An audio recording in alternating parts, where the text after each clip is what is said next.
A modo de introducción,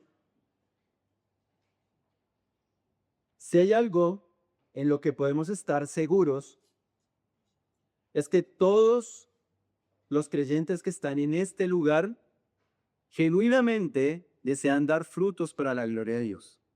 Genuinamente, todos los creyentes que están en este lugar genuinamente quieren dar frutos para la gloria de Dios.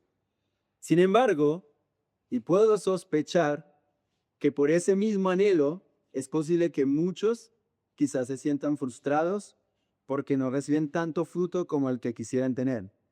Quizás también muchos pueden estar experimentando algún tipo de desierto espiritual, sintiéndose agobiados, quizás secos, viviendo frustración en medio de un proceso particular que están pasando en su vida. Mi hermano, mi oración el día de hoy es que esta mañana comprendas la vital importancia de esta enseñanza para vivir una vida fructífera en el Señor. Sin duda, el pasaje que vamos a ver hoy quizás lo has escuchado muchas veces o quizás es la primera vez que lo vas a escuchar. Y parece que es un pasaje sencillo, pero a la vez es un pasaje profundo. Y así es Juan. El Evangelio de Juan es este tesoro que vemos de manera sencilla, pero vamos profundizando más en sus perlas espirituales y va hablando mucho más a nuestro corazón. Así que, tanto si es la primera vez como no es la primera vez, como creyentes deberíamos revisarlo constantemente en nuestro andar como cristianos. Recordemos el contexto, vamos a hablar del capítulo 15, ¿ok? Recuerden la semana pasada, quedamos en el capítulo 14 para terminar este momento y recordemos nuevamente lo que está pasando, ¿ok? ¿Recuerdan? Los que ya vienen siguiendo cada vivo. Veo algunas caras y dicen sí. Bien. ¿Qué está pasando? Jesús iba a partir. Llega el momento de la crucifixión. Así que Jesús ya no estaría más físicamente con sus discípulos. Así que él, entendiendo esto, les está dando un discurso de mucha importancia, un mensaje final que ellos deben comprender para que lo vivan en sus vidas. Recuerden que en el capítulo anterior Jesús les había hablado acerca de quién. Ayúdenme. ¿Quién iba a venir? El Espíritu Santo. Bien, están conmigo. Iba a venir el Espíritu Santo, el Paracleto, el ayudador, el consolador. Vendrá a ayudarlos, dará conocimiento, los consolará. ¿Recuerdan? Capítulo 14, versículo 16. Viene otro que los va a ayudar, los consolará, les ayudará. El discurso del aposento alto sin duda no ha terminado. Aunque evidentemente salieron del lugar, lo que vemos allí en la narrativa es que siguieron hablando, porque él dijo, levántense y vamos. Probablemente lo que pasó es que se fueron de este lugar, esta habitación, y siguieron caminando por medio de Jerusalén, hasta llegar hasta el jardín de Getsemaní. Seguía hablando Jesús a sus discípulos, pasando las calles, viendo la ciudad, y él seguía hablando. Este discurso termina en el capítulo 17. Comenzó en el capítulo 13 y en el capítulo 17 termina. Él estaba atento a las necesidades de sus discípulos porque era la última vez que iba a compartir con ellos. Ellos se sentían como, ¿recuerdan? Desconsolados, tristes, quizás totalmente desorientados, de alguna manera se sentían desamparados. Se va a ir nuestro maestro, ¿qué vamos a hacer? ¿Cómo lo vamos a hacer? Así que es de vital importancia que podamos entender el contexto para lo que ahora va a venir. Porque sin duda el capítulo 15, mis hermanos, es un capítulo relevante para la vida de todos los cristianos. Toda la Biblia es relevante. Pero si hay un capítulo que nos habla acerca de nuestra vitalidad y unión con Él es el capítulo 15, que probablemente ya has escuchado, nuevamente lo insisto, pero qué importante es volver a ese capítulo constantemente para nuestra relación con Dios. Cristo revela la necesidad vital de estar unidos a Él para que sus vidas den fruto, a tiempo que les asegura que su relación ha trascendido a una verdadera amistad. Así que hoy vamos a ver la importancia de permanecer Y finalizando este proceso de este contexto, en el capítulo 15 vamos a hablar cómo Él se da como un verdadero a mí. Juan capítulo 15, versículos del 1 al 17. ¿Están conmigo? Yo soy la verdadera y mi Padre es el viñador. Todo sarmiento que en mí no da fruto lo quita, y todo el que da fruto lo poda para que dé más fruto. Ustedes ya están limpios por la palabra que les he hablado. Permanezcan en mí y yo en ustedes. Como el sarmiento no puede dar fruto por sí mismo si no pertenece a la vid, así tampoco ustedes si no pertenecen en mí. Yo soy la vid, ustedes son los sarmientos. El que permanece en mí y yo en él, ese da mucho fruto, porque separados de mí nada pueden hacer. Si alguien no pertenece en mí, es echado fuera como un sarmiento y se seca, y los recogen, los echan al fuego y se queman. Si permanecen en mí y mis palabras permanecen en ustedes, pidan lo que quieran y les será dado. En esto es glorificado mi Padre, en que den mucho fruto y así prueban que son mis discípulos. Como el Padre me ha amado, así también yo los he amado.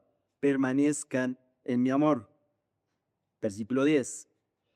Guardan mis mandamientos, permanecerán en mi amor, así como yo lo he guardado los mandamientos de mi Padre y permanezco en su amor. Estas cosas les he hablado para que mi gozo esté en ustedes y su gozo sea perfecto. Este es mi mandamiento, que se amen los unos a los otros, así como yo los he amado. Nadie tiene un amor mayor que este, que uno de su vida por sus amigos. Ustedes son mis amigos y si hacen lo que yo les mando, ya no los llamo siervos, porque el siervo no sabe lo que hace su señor, pero los he llamado amigos, porque les he dado a conocer todo lo que he oído de mi Padre.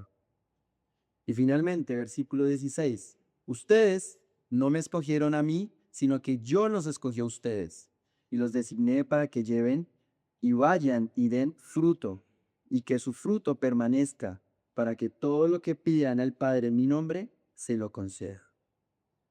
Señor Jesús, Padre, Señor, oramos esta mañana para que sea tu palabra, que la verdad habla en nuestros corazones.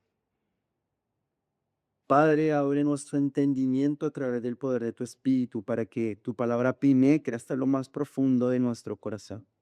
En tu nombre lo pedimos. Amén. Bien, así que lo primero que vemos en el versículo 1 es que dice que es, yo soy la vid. Pero no solo dice que es la vid, sino que dice que es la vid verdadera. La Biblia usa muchas ilustraciones para describir la relación de Dios con su pueblo. En este caso, la relación vital de los creyentes con Jesús. Jesús, sin duda, como un gran maestro de manera magistral, conecta un elemento agrícola que era común para el contexto, que es la planta de la vid, que da uvas. Probablemente en el camino que ellos estaban haciendo para el Getsemaní, se vieron con algunos parrales. Era común en este lugar que se sembraran vid. Lo cierto es que esta ilustración quería dejar algo claro en este primer versículo, que es, yo soy la vid verdadera. No es el que dice verdadera, no solamente dice que es la vid, sino es la verdadera. A unas pocas horas de su muerte está la última declaración del yo soy que nos da Jesús acerca de su deidad. ¿Recuerdan los otros seis? Son siete. Juan tiene esa particularidad. Siete señales y siete yo soy. Vamos a estudiarlo rápidamente. Esto es repaso. ¿Recuerdan los otros yo soy? Primero, yo soy el pan de vida, Juan 6:35. Jesús declara que Él es el único que puede saciar el hambre espiritual del alma para siempre. Yo soy la luz del mundo, Juan 8:12. Él ilumina nuestro camino, disipando las tinieblas del pecado y la ignorancia. Yo soy la puerta, Juan 17. Jesús es el único acceso seguro y el medio de salvación para entrar en comunión con Dios. Yo soy el buen pastor, Juan 10:11-14. Muestra su cuidado, protección y disposición para dar su vida por las ovejas. Yo soy la resurrección y la vida. Juan 11:25. Jesús afirma tener por absoluto sobre la muerte, ofreciendo vida eterna a quienes creen en Él. Yo soy el camino, la verdad y la vida. Juan 14:6. Declara que Él es el único y es la ruta exclusiva absoluta viviente hacia el Padre. Y finalmente, yo soy la vid verdadera. Y ahora vamos a aprender qué quiere decir este pasaje. Estos 7 yo soy nos enseñan a comprender quién es la persona de Jesús, mis hermanos. Así que Jesús, al presentarse como la vid verdadera, estaba refiriéndose a qué. ¿A qué se estaba refiriendo con decir yo soy la vid verdadera? Saben que en el Antiguo Testamento la nación de Israel es presentada como una vid. ¿Sabían esto? Salmo 88. Tú removiste una vid de Egipto, expulsaste las naciones y plantaste la vid. Pero la nación de Israel resultó ser infiel y sin fruto. Y lamentablemente no cumplió su propósito de ser luz a las naciones, sino muy al contrario, cayó en pecado, en idolatría. Oseas 10:1. Israel es una frondosa viña que da abundante fruto para sí mismo. Conforme a la abundancia de su fruto, multiplicó también altares. Conforme a la bondad de su tierra, aumentaron sus ídolos. Isaías 5:1-2. Ahora cantaré por mi amado al cantar de mi amado a su viña. Tenía mi amado una viña en una ladera fértil. Se había cercado y despedragado y plantado de vides escogidas. Había edificado en medio de ella una torre y hecho también en ello un lagar y esperaba que diese uvas, pero dio uvas silvestres. Así que la apostasía de Israel la convirtió en una vid de fruto silvestre y la descalificó como canal de bendiciones divinas. Ahora estas bendiciones solo vienen a través de la unión con Cristo. Israel era una sombra de quién? Una sombra apuntando a Cristo como la vid verdadera. La vid verdadera es Cristo. Entonces, Israel no es que era una vid falsa, era una vid que no dio fruto, perdurable. ¿Cómo dio el fruto? Silvestre. Entonces era una sombra apuntando a la verdadera vid que es Cristo. De manera, mis hermanos, que todos esos frutos que Israel no pudo producir por su infidelidad, Jesús lo iba a producir por medio de cada uno de sus hijos, de sus discípulos. Ahora, vemos, mi Padre es el labrador. Jesús es la vid verdadera. El versículo ahora dice, mi Padre es el labrador, es el viñador. Dios el Padre es el agricultor, el que labra la tierra, mientras que Jesús, el Hijo, es la vid. Dios es el labrador. El labrador en agricultura tiene dos roles. ¿Cuáles son? El primero es cortar las ramas y el segundo es podar las ramas para las que están dando fruto, den aún más fruto. Si no sabes de agricultura, hoy vas a aprender un poco. Yo no sabía mucho y cada vez que vengo a este pasaje, más me entero y conozco de la agricultura. Así que pensemos en esta planta que está allí, tiene un labrador. La vid es Cristo, pero tiene un labrador que va cortando. Y las ramas, los sarmientos somos los discípulos, ¿ok?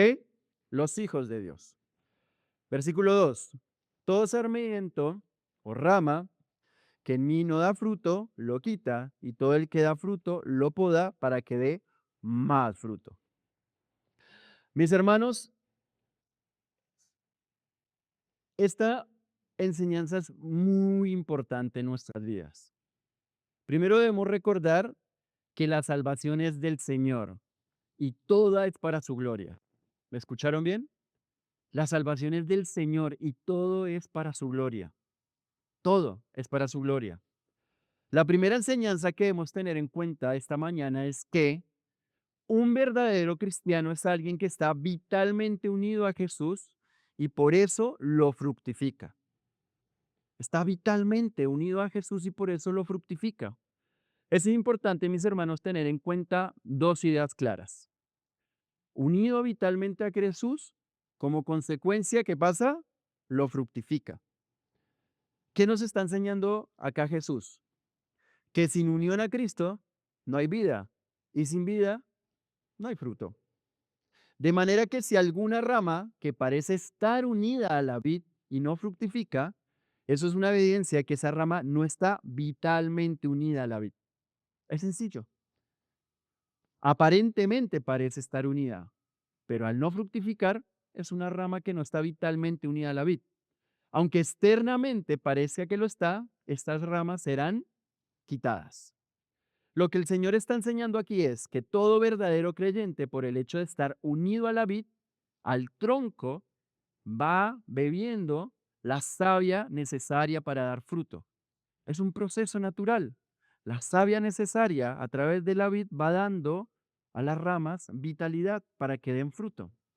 Ahora bien, ¿y qué hace Dios, el Padre, con esos verdaderos creyentes que demuestran la realidad de verdaderos frutos? ¿Qué hace Dios? Recuerden que Él es el viñador, el podador. ¿Qué es lo que va haciendo el viñador? El Padre los va a podar. ¿Recuerdan en el capítulo 13 cuando Jesús estaba limpiando los pies de Pedro? ¿Qué estaba haciendo? Los estaba limpiando. Ahora, con esta ilustración y alegoría, nos va a hablar acerca de la poda que hace con los creyentes. El Padre los poda para que den más fruto. Estas palabras, hermanos, se refieren a las diversas situaciones que Dios permite en nuestro caminar. Su intención fundamental es limpiar nuestras vidas para que nuestro carácter madure y refleje con mayor fidelidad la imagen de Cristo. Mis hermanos, escúchenme muy bien en esta mañana. Las podas son dolorosas, pero son sin duda necesarias. Vemos otra vez el ejemplo del agricultor. El agricultor poda. ¿Saben qué? Estuve viendo un video de cómo se poda una vid y también mi esposa me explicó, como saben, ella es sanjuanina y ella sí se crió en medio de vides. Y ella me decía, ¿sabes que cuando las vides se podan, quedan prácticamente como una ramita? Uno dice, ¿qué está haciendo? La está destruyendo y no, prácticamente queda el tronco desnudo cuando la poda se hace, porque saben que es la única forma que las ramas se fortalecen para que den mejor y mayor fruto. ¡Wow! Interesante.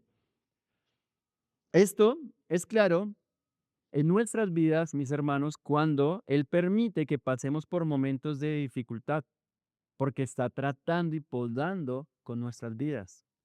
Son aquellas dificultades que dan evidencia en donde está nuestro corazón. Si le damos la espalda a Dios o nos arraigamos más a Él, como Él es una vid verdadera, evidenciando dónde está nuestro corazón. Él nos poda, usa las circunstancias. ¿Saben para qué?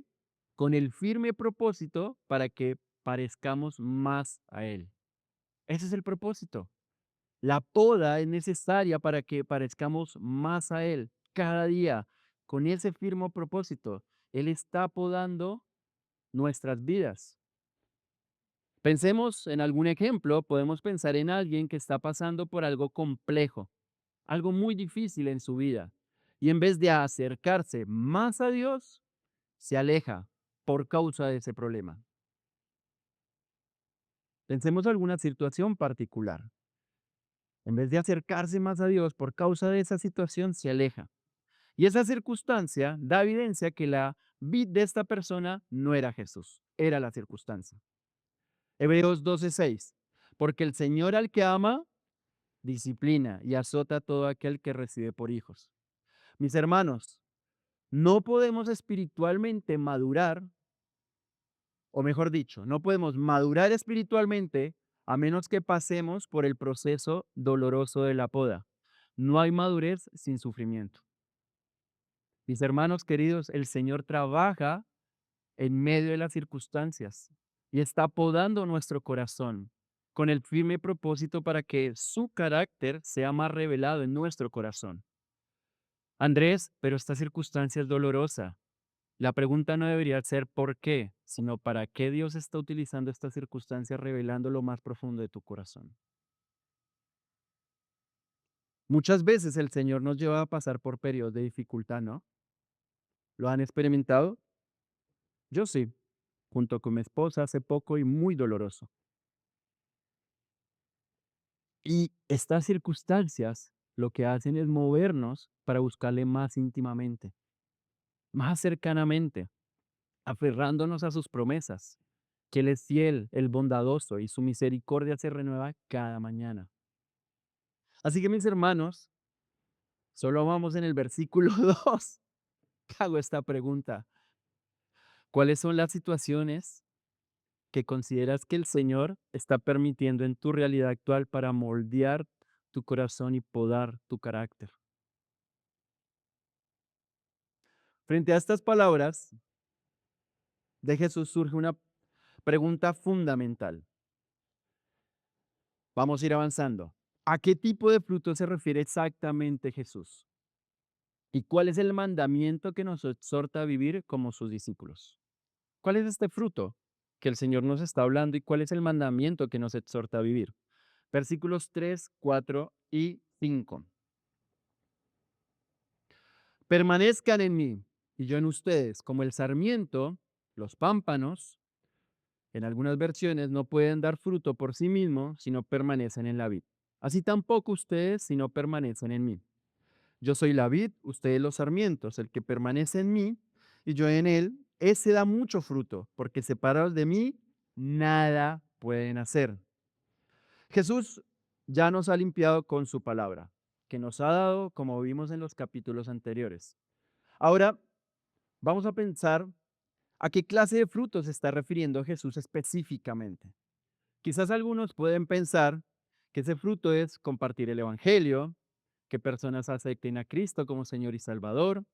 Quizás es poner a disposición los dones espirituales que se nos han dado.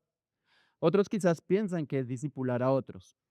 Lo cierto es que Jesús nos dice que debemos permanecer, pero no nos dice cuál es el fruto en estos versículos. Ahora el texto sí nos da pistas de cuál es el fruto del cual Jesús está hablando, que quiere evidenciar nuestras vidas. Pensemos nuevamente en la ilustración que el Señor está haciendo en este pasaje. Otra vez, venimos con el contexto del agricultor. ¿Ok? Pensemos. ¿Qué fruto da el árbol de limones? ¡Wow! Estamos acá. Limones. ¿Qué fruto da la vid? Uvas. Bien. Si Jesús es la vid y nosotros las ramas, daremos como fruto a...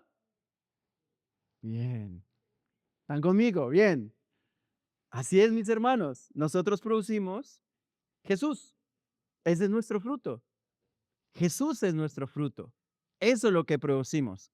Ese cuadro que vemos en Gálatas 5 es un cuadro. Es la imagen y la vida de Jesús manifestándose en nuestras vidas.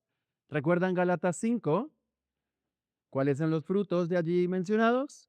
Paz, amor, paciencia, dominio propio. ¡Wow! Ese son el cuadro del fruto de Cristo en nosotros. Ahora Cristo vive en nosotros. El compartir el Evangelio y tener compasión por los perdidos es fruto de tener a Cristo en nosotros por medio del poder del Espíritu Santo. Él nos transforma, mis hermanos, de adentro hacia afuera para hacernos más parecidos a Él. Romanos capítulo 8, versículo 28.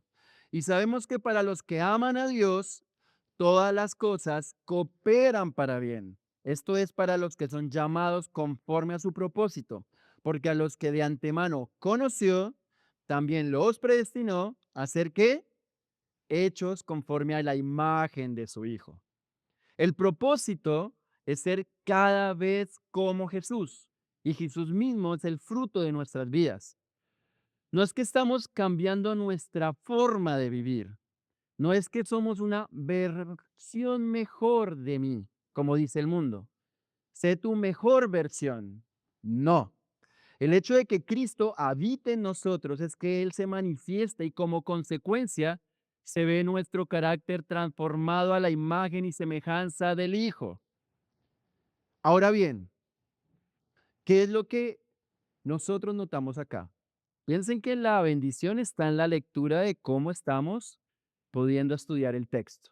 Sabemos el fruto. Ahora, ¿los creyentes pueden dar fruto por sí mismos? No. ¿Qué dice el versículo 4?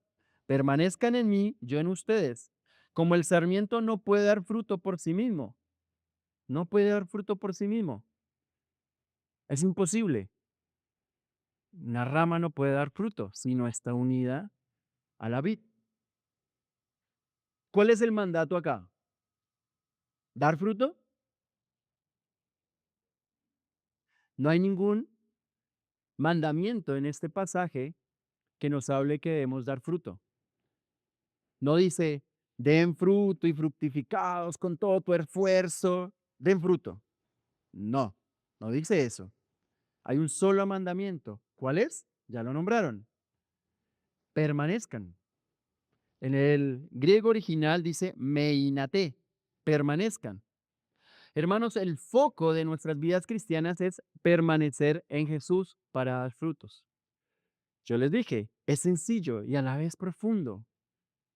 El foco de nuestras vidas cristianas es permanecer en Jesús para dar frutos, porque separados de Él, nada, nada, nada podemos hacer.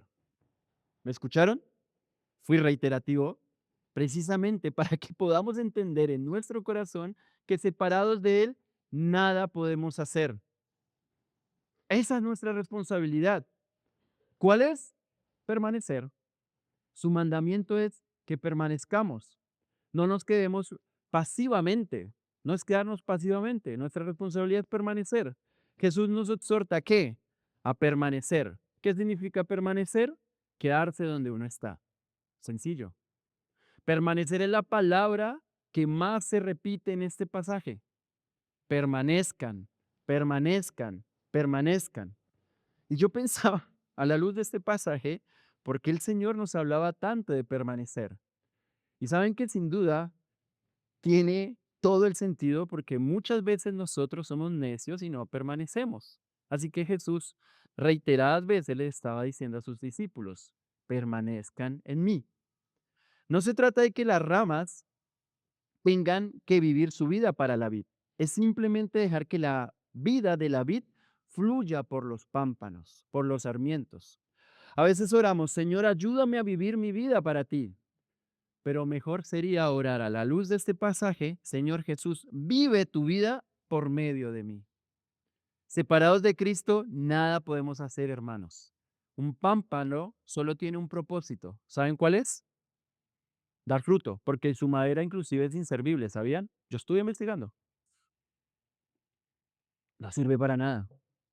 Solamente tiene como propósito dar fruto. Ahora bien, ¿qué significa en la práctica permanecer en Jesús? ¿Qué significa en la práctica permanecer en Jesús? Bueno, de una manera bien simple, significa permanecer es mantenernos en comunión con Él y en dependencia vital de Él cada momento y cada día. ¿Me escucharon? Permanecer en comunión con Él, en dependencia vital de Él cada momento, cada día. Todo creyente se encuentra en unión con Él por medio de la fe, una unión que no se puede separar. El creyente está en Cristo y esta posición de salvación, tiene una posición de salvación, está en Cristo, pero en el andar diario debería permanecer en comunión con el Señor. Una cosa es una unión en Cristo posicionalmente y otra muy distinta es mantenernos cerca de Él en una forma experimental con Él. Para decirlo de otra manera, pensemos en el ejemplo de un matrimonio. Tenemos un anillo y tenemos una unión con otra persona posicionalmente. Y para los que están casados saben que tienen esta unión posicionalmente. Pero aún así, quizás puede pasar que no puedan tener una relación con su pareja. No hay comunión. Así que como esposos deberíamos cultivar una relación con nuestras parejas, hablando, intencionalmente considerando lo que está hablando, escuchándonos, perdonándonos. Permanecer en Cristo implica vivir una conciencia constante de su presencia. Mis hermanos, aunque es posible realizar múltiples actividades externas de forma independiente, el fruto que glorifica al Padre, según Juan 15, es imposible de generarse una dependencia vital con Jesús. ¿Te ha pasado? ¿Cuántas veces hemos hecho cosas para Dios sin estar en relación y en dependencia con Dios? ¿Te ha pasado? Podemos hacer muchas cosas para Dios, pero no estando en relación y en dependencia con Dios. Vivimos en modo yo, en un piloto automático y hacemos cosas aparentemente buenas, sin permanecer.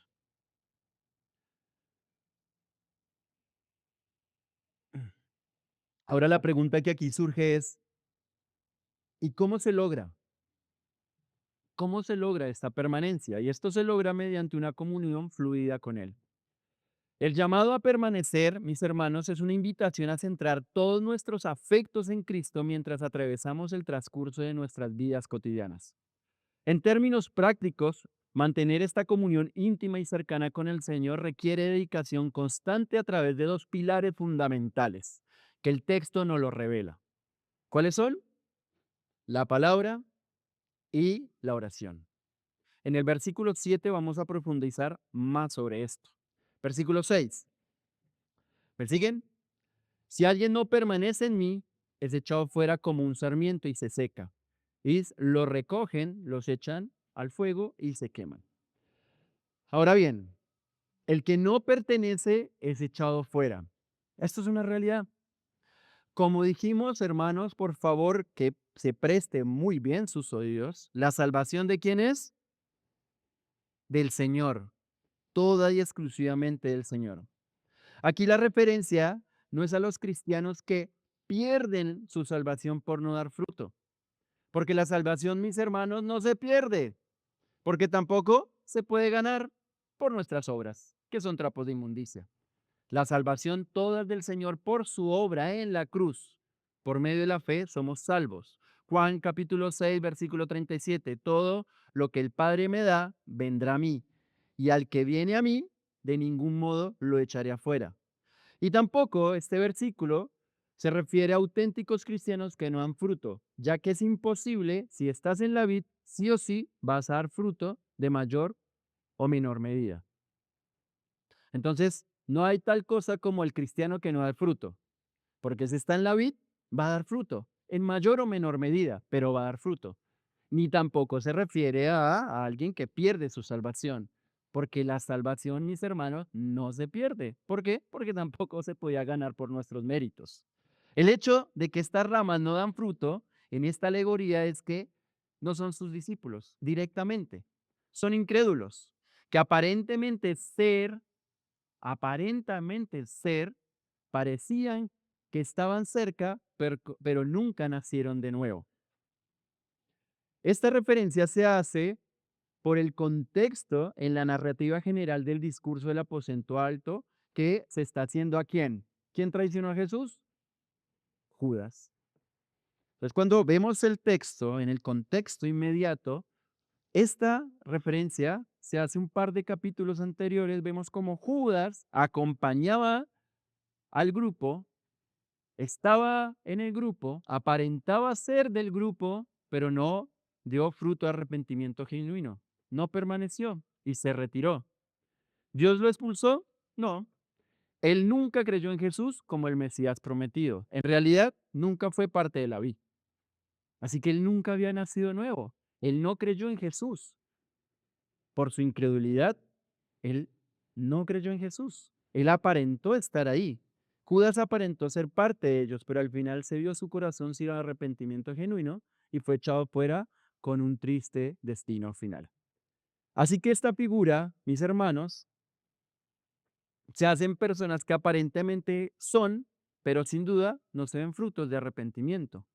Esto sin duda nos da ánimo en que nuestra salvación está guardada en quién, en Cristo y no en nuestro rendimiento. Él persevera y guarda sus sarmientos que han sido injertados a la vid verdadera por gracia. Estamos totalmente injertados a la vid verdadera. Y eso nos anima, que no se trata por nuestro rendimiento, sino es por gracia. Su gracia nos impacta. Versículo 7 y versículo 8. Si permanecen en mí y mis palabras permanecen en ustedes, pidan lo que quieran y les será hecho. En esto es glorificado mi Padre, en que den mucho fruto y así prueban que son mis discípulos. La pregunta nuevamente acá es, ¿cómo permanezco? Nuevamente retomamos lo que estamos hablando en versículo 4 y 5 y observamos dos pilares, porque se nos exhorta a permanecer, pero de manera práctica, ¿cómo permanecemos en Cristo? Y se nos habla de manera muy puntual acerca de la palabra y la oración. Mis palabras permanecen. Permanecemos en Él cuando su palabra permanece en nuestras vidas. Es de vital importancia, mis hermanos, que permanezcamos en su palabra. Es su palabra la que dicta su voluntad y debe inundar nuestra mente. Segunda de Timoteo, capítulo 3, versículos 16 y 17. Toda escritura es inspirada por Dios y útil para enseñar, para reprender, para corregir, para instruir en justicia, a fin de que el hombre de Dios sea perfecto, equipado para toda buena obra. La manera de permanecer en Él, mis hermanos, es que su palabra permanezca en nosotros. Colosenses capítulo 3, versículo 16.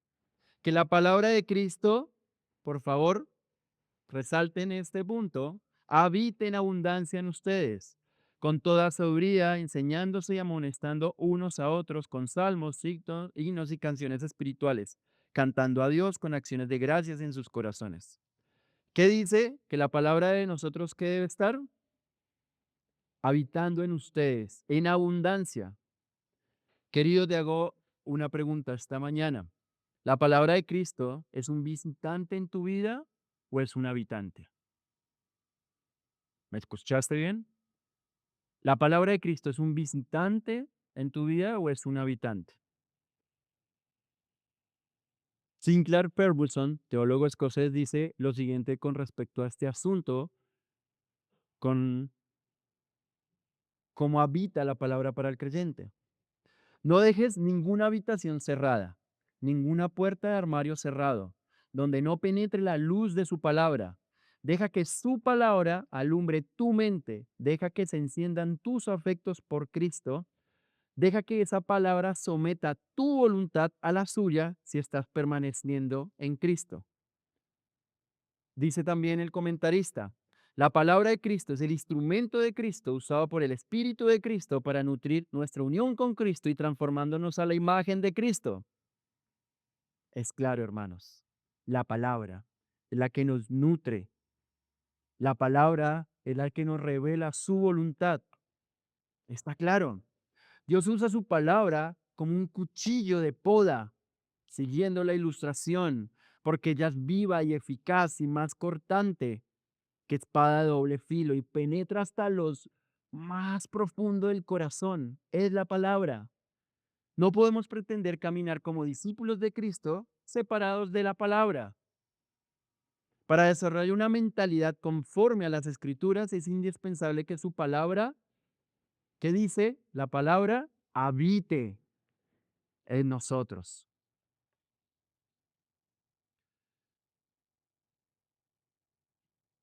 ¿De qué estamos llenando nuestros pensamientos en el día a día, mis hermanos? ¿De la palabra o de lo que el mundo ofrece? ¿Cómo es tu vida en relación a Cristo por la palabra? La palabra es viva y eficaz. ¿Quieres conocer a Dios?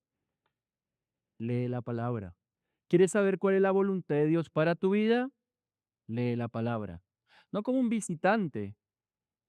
Quizás pensamos en el ejemplo de un turista. Entra, va, se toma fotos y se va. Sino como un residente que está la palabra habitando en su corazón. Porque es a través de la palabra que el poder del Espíritu Santo va transformando tu corazón, tus afectos, tus anhelos, tu visión de este mundo. Es a través de conocer a tu Dios, a tu Señor, a través de, ayúdenme, la palabra. ¿En qué se fundamenten tus meditaciones? ¿En la palabra o en las propuestas que el mundo ofrece?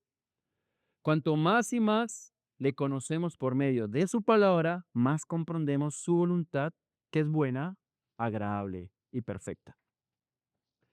Pida lo que quiera. Permanecer a la vida es el secreto fundamental de una vida de oración vital, mis hermanos.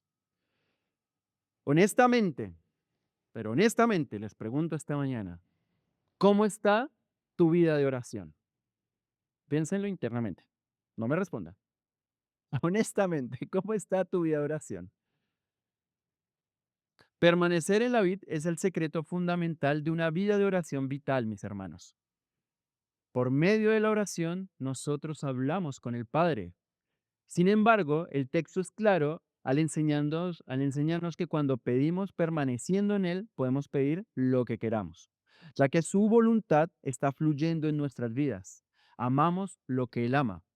Cuanto más cerca permanecemos en Cristo, aprendemos más a pensar sus pensamientos en pos de Él. Versículo 8. ¿Cómo se ve glorificado el Padre y cómo se prueba que somos sus discípulos? La gloria es de Dios por medio del Hijo. Al manifestar el fruto en los creyentes que han nacido de nuevo, la gloria es de Dios y se expresa mediante al Hijo.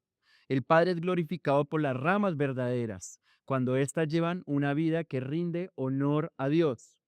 Dar fruto es en consecuencia exclusivamente de aquellos que permanecen y están vitalmente unidos a Cristo y en consecuencia así prueban que son sus discípulos y le da gloria a Dios. Versículos 9, 10 y 11. Como el Padre me ha amado, así también yo los he amado. Permanezcan en mi amor. Si guardan mis mandamientos, permanecerán en mi amor, así como yo los he guardado los mandamientos de mi Padre y permanezco en su amor. Estas cosas les he hablado para que mi gozo esté en ustedes y su gozo sea perfecto. Jesús prometió además que quienes permanecen experimentalmente en su amor, como el Padre me ha amado, así también yo los he amado. Así que Él promete que ese amor lo vamos a experimentar. Nuestros corazones se inclinan en adoración al saber que Cristo nos ama como el Padre lo ama a Él. Él es el mismo amor en cantidad y en calidad, un amor incalculable que solo nos lleva a adorarlo. Por ese inmenso amor, Él nos llama a permanecer, a permanecer en su amor. Y la primera parte del versículo 10 nos ayuda a saber cómo permanecer en su amor. ¿Cómo permanecemos en su amor? Guardando sus mandamientos. Permaneciendo en su amor, el amor de Dios nos impacta porque Él nos amó primero y como resultado amamos sus mandamientos, que no son gravosos. Amamos y guardamos sus mandamientos y nos deleitamos en ellos. Y se da como ejemplo Él, así como Él los guarda y Él permanece en el amor al Padre. Ahora este mismo amor habita en nosotros. Ahora ese amor permanece en nosotros, ese amor que Él le tiene al Padre. Y Él ama sus mandamientos. Ahora amamos lo que Él ama y guardamos sus mandamientos. Versículo 11. ¿En dónde se encontraba el gozo de Jesús? Jesús encontraba su gozo en estar en comunión con el Padre. Quería que sus discípulos tuvieran este gozo que viene de permanecer en Él, ya que Él permanece en comunión con el Padre. La obediencia al Señor, mis hermanos, viene por tener el gozo de su salvación en nuestras vidas. Ser obedientes a Dios, mis hermanos, trae gran gozo. Ser obediente a Dios, mis hermanos, trae gran gozo. Es triste que el ser humano muchas veces asocia el gozo, la alegría, con aquello que lo aparta de Dios. Está buscando erróneamente en lugares que no van a traer gozo a su corazón y se produce una insatisfacción constante que nunca termina. Esta mentalidad equivocada arrastra a las personas y viven en un estado de decepción continua. ¿En dónde busca el mundo el gozo, mis hermanos? En el alcohol, en las drogas, en las redes sociales, en el fútbol, en la pornografía, etcétera, etcétera, etcétera. Mis hermanos, solo hallaremos verdadero gozo permaneciendo en Cristo. Él nos dará el gozo de nuestra salvación y guardaremos sus mandamientos. Nuestra salvación está segura en Cristo por gracia a Él para su gloria y su gozo. Amén. Para terminar, los últimos versículos, Jesús, motivado por un profundo amor y estima a sus discípulos, se ve dispuesto a presentar una ilustración adicional. Su propósito, nuevamente, es fortalecer su corazón, reafirmando cómo se desarrolla una relación íntima de cercanía, en intimidad con Él. Versículos 12 y 13. Este es mi mandamiento, que se amen los unos a los otros, así como yo los he amado. Nadie tiene un amor mayor que este, que uno dé su vida por sus amigos. Cuando piensas en una buena y genuina amistad, ¿en qué piensas? En cercanía. Un amigo es alguien cercano que comparte todas tus alegrías y todas tus penas. ¿Tienes un buen amigo? Piensa en este amigo. Es alguien cercano que va a estar con vos en las buenas y en las malas. Aje- Acá Jesús nuevamente hace un contraste basado en la relación de él como la de un amigo, entre quiénes son sus amigos y quiénes son los amigos del mundo. La amistad con Jesús resulta en una íntima relación con Dios y trae un gozo inefable y glorioso. Por otra parte, el que es amigo del mundo trae como consecuencia enemistad con Dios y es objeto de su ira siendo enemigo de Dios. O eres amigo de Dios o eres amigo del mundo. Nos está hablando este pasaje en este punto acerca de la importancia de con quién estás haciendo amistad. Santiago 4:4. Oh almas adúlteras, ¿no saben ustedes que la amistad del mundo es enemistad hacia Dios? Por tanto, el que quiere ser amigo del mundo se constituye enemigo de Dios. El versículo 12 nos habla que Jesús reitera por segunda ocasión a sus discípulos el mandato de amarse mutuamente. ¿Recuerdan? Hace unas semanas que lo compartimos. Ámense los unos a los otros. Él mismo se presenta como el modelo supremo, exhortándolos a amarse como Él los ha amado. Ese tipo de amor. Él los ha amado, así que ustedes también ámense los unos a los otros. El permanecer en su amor es el cumplimiento que habló Jesús en el versículo 10. Solo los que permanecen en Él tienen la capacidad de amar como Jesús ama. Recuerden, el amor es la marca distintiva de los creyentes, un amor que maravilla, que nos moviliza, es amar al otro a pesar de.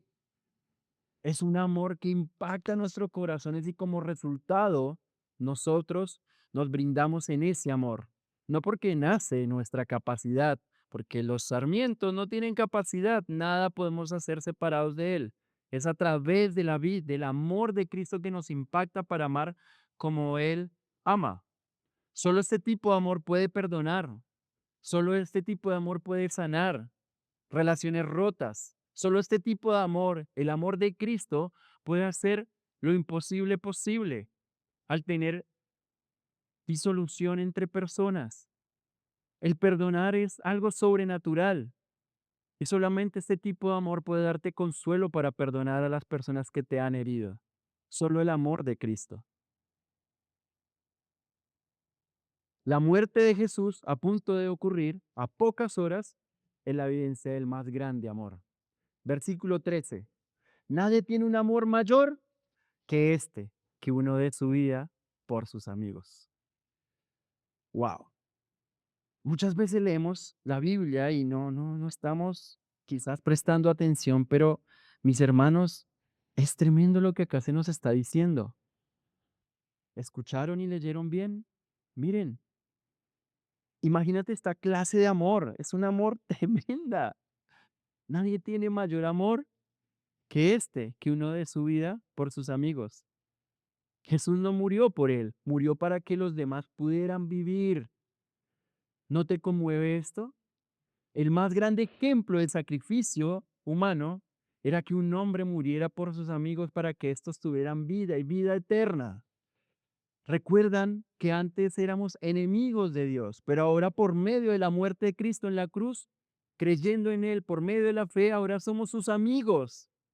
¡Wow! Te mueve, te moviliza. Ahora somos sus amigos por su amor, nos impacta. Tenemos ahora una relación íntima con Dios por medio de Jesús, como la puedes tener con un buen amigo, una relación cercana.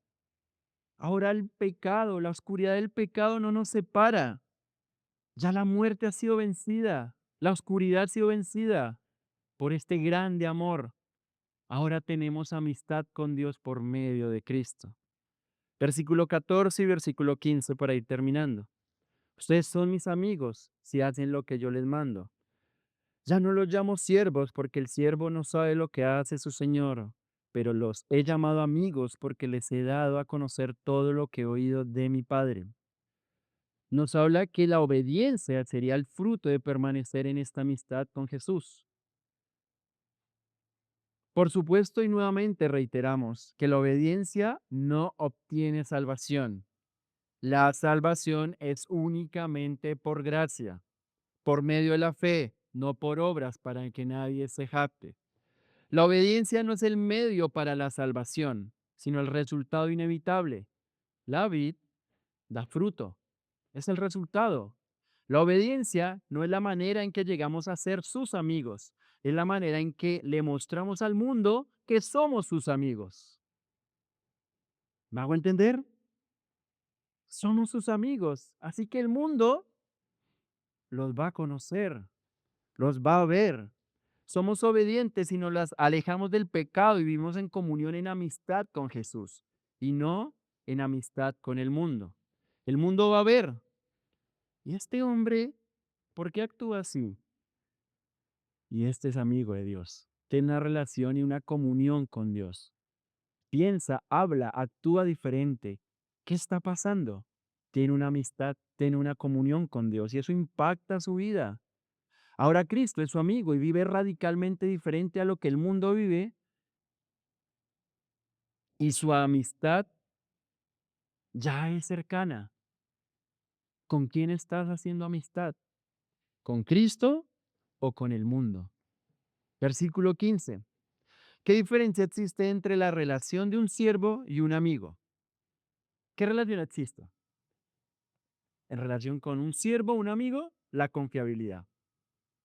A un siervo no le compartimos las cosas más íntimas. A un amigo sí. ¿Le has compartido las cosas más íntimas de tu vida a un buen amigo? Probablemente sí, ¿cierto? En confiabilidad. Amigo, te quiero decir algo. Me pasó esto. Y este amigo responde. Hay confianza en esta relación. Jesús les estaba compartiendo las verdades divinas del reino de Dios. Juan capítulo 8, versículo 31 y 32. Entonces Jesús decía a los judíos que habían creído en él. Si ustedes, ¿qué dice aquí? Me encanta. Otra vez reitera. ¿Me aparece? Juan capítulo 8, versículo 31 y 32. Por favor, Joelito. Como para que quede claro nuevamente. Entonces Jesús decía a los judíos que habían creído en él. ¿Qué dice? Ayúdenme. Si ustedes permanecen en mi palabra, verdaderamente son mis discípulos y conocerán la verdad, y la verdad los hará libres. Permanecer en mi palabra son mis discípulos y conocerán la verdad, y la verdad los hará libres. Jesús, mis hermanos, es la verdad. Jesús es la verdad y nos está dando en gracia, dice, nos está revelando, considerándonos como sus amigos. Ahora tenemos por gracia las verdades y las perlas eternas por medio de Jesús, por gracia. Ahora por medio de Él conocemos la verdad y la verdad nos hace ¿qué? Libres. Amén. La verdad nos hace libres, su amor nos hace libre. Todas esas ataduras que quedaron del pasado han quedado sepultadas en esa cruz bendita. La verdad de Él nos hace libres. Él nos hace libres. Y finalmente, versículo 16, para terminar. Ustedes no me escogieron a mí, sino que yo los escogí a ustedes y los designé para que vayan y den fruto y fruto que permanezca. Me encanta, para que todo lo que pidan al Padre en mi nombre se les conceda. Mis hermanos, los amigos de Jesús han sido escogidos especialmente por Él. Él los escogió. Él fue el que nos trajo. Él, por gracia, nos ha escogido. A diferencia quizás del momento, en ese contexto, ¿sabían que los discípulos escogían a su rabí? Jesús no. Jesús escogió a sus discípulos. Y esto no es por algún mérito o una capacidad que nosotros hayamos tenido. ¿Saben por qué fue? Por gracia. Dice la palabra que Él de lo inmundo del mundo ha escogido lo vil para su gloria. Él nos escogió por amor y por gracia. Nuevamente, mis hermanos queridos, la salvación es del Señor. Él nos rescató. Éramos muertos, éramos muertos espirituales. Estamos en delitos y pecados. Y Él nos dio vida. Fue Él el que hizo esta obra, por gracia y misericordia. Ahora, ahora bien, fue la razón a la luz del versículo 16? ¿Cuál fue la razón? Porque nos ha comisionado y nos designó. Me encanta como el versículo 16 dice lo siguiente. Yo los escogí a ustedes y los ¿qué? Designé. En alguna versión dice que los ha comisionado. Los designé para que ¿qué? Vayan y den fruto. Así que después de elegirlos, recuerden el contexto, los ha comisionado. Está transformando su corazón. Los está enviando. Vayan, vayan y hagan discípulos. Los está comisionando. Jesús les ordenó ir al mundo a proclamar las buenas noticias y den fruto.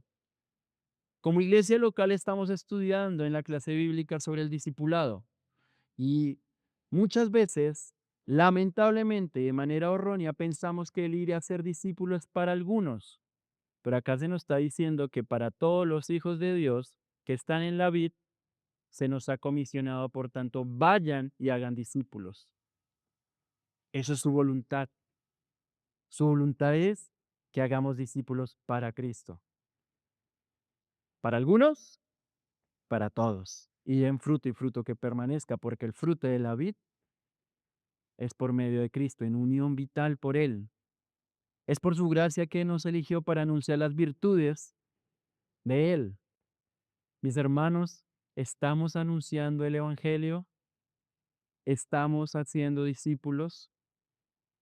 En tu día a día, semana tras semana, estás compartiendo de manera radical e intencionalmente por medio del poder del Espíritu Santo y anunciando las virtudes del que nos llamó. Conclusión, este pasaje nos alienta primero a permanecer unidos a Cristo. Somos salvos por gracia y fuera de Él nada podemos hacer. Permanecer en Él, unidos en Él. Nada fuera de Él podemos hacer. Somos sus amigos que compartimos cercanía con Jesús y nos comisionó para dar fruto que permanezca, compartiendo su mensaje de amor a un mundo que lo necesita. Mi hermano querido, en esta mañana, la palabra nos está exhortando a permanecer, conociendo su palabra, orando en intimidad con Él, porque nada podemos hacer. Si anhelas ver fruto en tu vida y el Señor a través del Espíritu Santo está inquietando tu corazón, en esta mañana claramente te está diciendo, permanece, nada puedes hacer.